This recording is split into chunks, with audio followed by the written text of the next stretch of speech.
जी हाँ दोस्तों, जो भी आईपीएल टीम जीतता है उसे 20 करोड़ का इनाम मिलता है। 20 करोड़ रुपए एक आम आदमी के लिए बहुत ज्यादा पैसा होता है, लेकिन एक आईपीएल टीम के लिए इसका क्या मायने है जरा सोचकर देखिए। एक टीम आईपीएल के ऑक्शन में ही एक प्लेयर को 17-18 करोड़ लगाकर कीनता है। तो यही पिछली सीजन के आईपीएल में राजस्थान रॉयल की खुद की ब्रांड वैल्यू ही 2050 करोड़ रुपए थे और चेन्नई सुपर किंग जैसी टीम की ब्रांड वैल्यू ही 2700 करोड़ रुपए है। ऐसे में 20 करोड़ की विनिंग प्राइस क्या मायने है इस टीमों में। जाहिर सी बात है, जो आईपीएल हमें टीवी पर दिखाता है वो तो सिर्फ हाथी के खाने और दिखाने की दांत जैसा है, यानी कि आईपीएल के असली पैसा है खेल तो पीछे पीछे ही चलता है। इसीलिए आज के वीडियो में हम आपको बताएंगे कि आईपीएल के बिजनेस मॉडल के बारे में। और वीडियो देखने से पहले वीडियो को एक लाइक जरूर कर देना। तो चलिए सुनते हैं। Entertainment with fast-paced action and attracts players from around the world. The Indian Premier League, or the IPL, has only been around for 12 years, but it's fast become one of the most popular and valuable cricket leagues on the planet.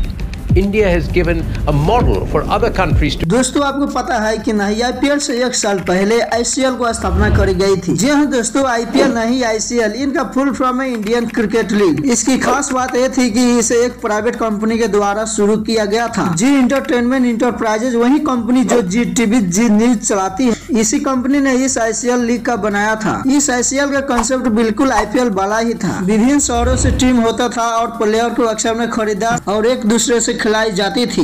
इस ICL league को ना तो BCCI board ने recognise किया, ना तो international cricket board ICC ने recognise किया। इनफैक्ट ये दोनों नाराज थे देखकर कि बहुत सारे क्रिकेटर इस आईसीएल टूर्नामेंट में खेलने जा रहे थे। इन प्लेयर को इस आईसीएल में खेलने से रोकने के लिए बीसीसीआई ने अपने डोमेस्टिक प्लेयर का सैलरी बढ़ा दिया और ये कहा गया कि जो प्लेयर इस आईसीएल में खेलेगा हम उनको लाइफ टाइम के लिए बैंड कर देंगे हम अपने और टूर्नामेंट में। बल्कि बीसीसीआई नहीं चाहता था कि कोई और क्रिकेट लीग हो जो बीसीसीआई के कंट्रोल में ना हो। फिर 13 सितंबर 2007 में बीसीसीआई ने अपना खुद का ही ऐसा ही टूर्नामेंट अनाउंस किया, इंडियन प्रीमियर लीग यानी कि आईपीएल। उस टाइम बीसीसीआई के वाइस प्रेसिडेंट थे ललित मोदी, जिनके अंडर में पूरा काम ऑर्गेनाइज किया गया था। उन्होंने कहा कि आईसीएल से ऐसा कोई भी इंस्पिरेशन नहीं लिए, बल्कि उनके माइंड में ये तो काफी दिनों से ऐसा चल रहा था। वैसे आइडिया पहले से ही फुटबॉल और बास्केटबॉल में चल रहा था, जैसे कि इंग्लिश प्रीमियर लीग ईपीएल जो फुटबॉल का टूर्नामेंट है। अप्रैल 2008 में आईपीएल का पहला टूर्नामेंट हुआ और जो रेस्ट्रिक्शन प्लेयर के ऊपर लगाए गए थे उसकी वजह से मृत्यु हो गई आईसीएल टूर्नामेंट का। 2009 में आखिरी सीजन खेला गया आईसीएल का। आपको ये जानना इसलिए जरूरी है कि आईपीएल का अगर बिजनेस मॉडल समझना है तो ये समझना होगा कि बीसीसीआई आईपीएल के बिजनेस सेंटर मॉडल में ही बैठा है। आईपीएल का गवर्निंग बॉडी आज के दिन में ये बीसीसीआई है। अगर आईसीएल जैसा टूर्नामेंट चल गया होता तो उसका गवर्निंग बॉडी जी इंटरटेनमेंट वाले ही होते। ऐसा नहीं है कि बीसीसीआई एक प्राइवेट कंपनी नहीं है, बल्कि बीसीसीआई को भी एक प्राइवेट एंटिटी माना जाता है और ये अपने आप में ही बहुत बड़ा इंटरेस्टिंग फैक्ट है। बहुत लोग को लगता है कि बीसीसीआई एक सरकारी एंटिटी है, लेकिन डायरेक्टली सरकार का कोई कंट्रोल नहीं है बीसीसीआई के ऊपर। अब चलिए बात करते हैं मेन टॉपिक पर। आईपीएल के कंडक्ट करवाने और ऑर्गेनाइज करवाने की रिस्पांसिबिलिटी बीसीसीआई के पास है। बीसीसीआई के अलावा 3 और मेन कंपोनेंट है आईपीएल के बिजनेस मॉडल में। पहला है ब्रॉडकास्ट, जो कि आईपीएल टीवी पर दिखाता है। दूसरा है आईपीएल टीम, जो कि प्राइवेट कंपनी एंड इंडिविजुअल है। तीसरा स्पॉन्सर है, जो कि प्राइवेट कंपनी स्पॉन्सर करते हैं आईपीएल और आईपीएल टीम को टीवी पर एड दिखाने के लिए। आईपीएल बिजनेस मॉडल का बीसीसीआई एक चौथा कंपोनेंट है, जो आईपीएल का गवर्निंग बॉडी भी कहते हैं। बीसीसीआई के लिए 2 मेन सोर्स ऑफ रेवेन्यू है। पहला है स्पॉन्सर, जो बहुत सारे पैसा देते हैं बीसीसीआई को। स्पॉन्सर भी 2 टाइप के होते हैं, एक टाइटल स्पॉन्सर।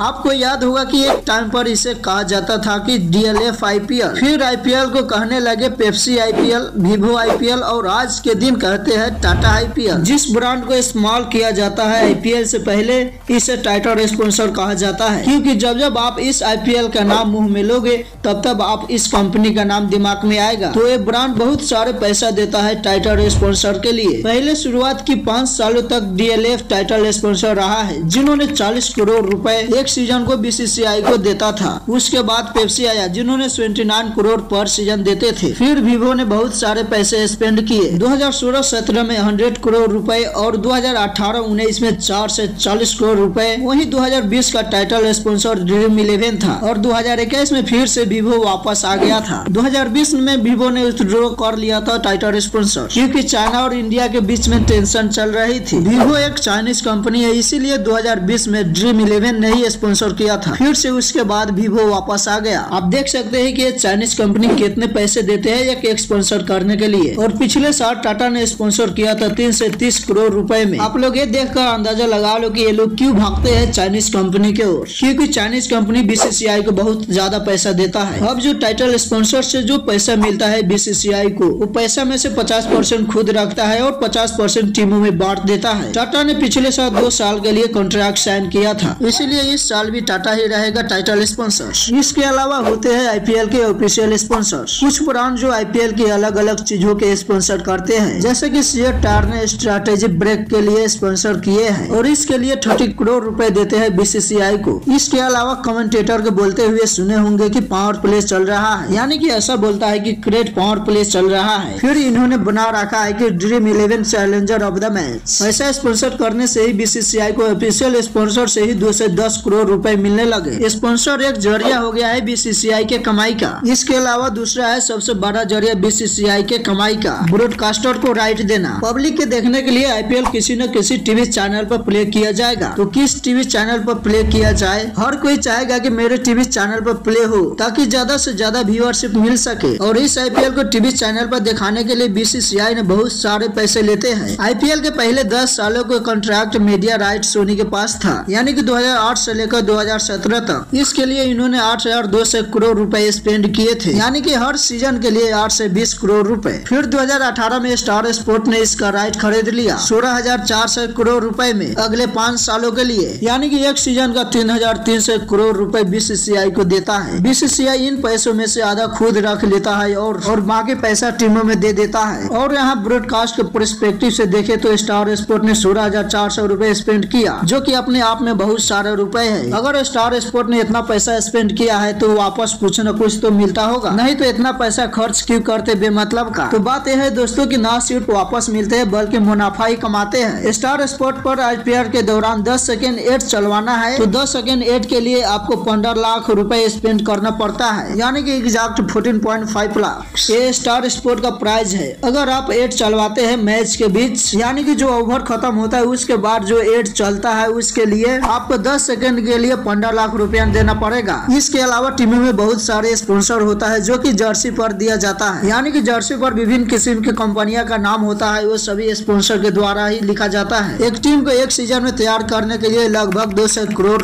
रुपए स्पेंड कर देते हैं टीम का ऑनर। आपको लग रहा होगा कि ये खुद के पैसे स्पेंड कर रहे होंगे, लेकिन ऐसा बिल्कुल ही नहीं है। आपको मैंने पहले ही बताया था कि जो स्पॉन्सर से पैसे मिलते हैं बीसीसीआई को, वो खुद 50% रखते हैं और 50% टीमों में बांट देते हैं। और जो मैच जीतते हैं उसके लिए 20 करोड़ रुपए होते हैं। रन अप को मिलता है 13 करोड़। तो आप देख लीजिए ऐसा मॉडल से ही टीमों को पैसा मिलता है। तो गाइस आपको वीडियो थोड़ा सा पसंद आए तो लाइक से और सब्सक्राइब करना नहीं भूलिएगा। तो चलिए मिलते हैं अगले वीडियो में।